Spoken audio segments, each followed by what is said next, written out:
Hello, আজকে আমি আপনাদের সাথে শেয়ার করতে চলে এলাম একটি কেক আনমোল্ড করার ভিডিও।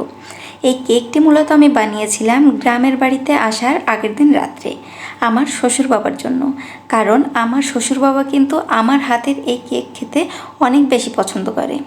আর আমি প্রথমে একটি কথা বলে দিই, আমি কিন্তু কোনো প্রফেশনাল বেকার না, আমি জাস্ট আমার ফ্যামিলির জন্য বাসায় তৈরি করি।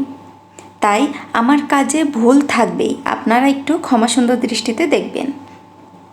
প্রথমেই কিন্তু আমি কেকটি আনমোল্ড করে নিয়েছি।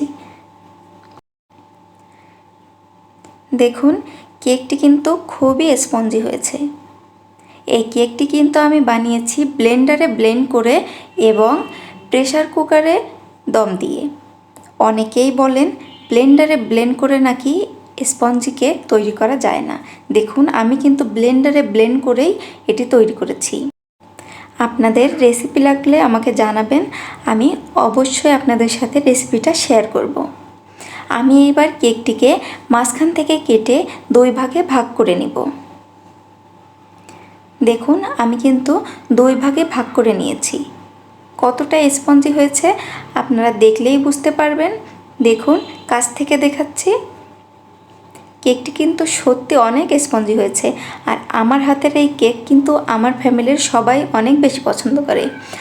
আজকের এই ভিডিওটি আপনাদের কেমন লাগলো আমাকে কিন্তু অবশ্যই কমেন্ট করে জানাবেন।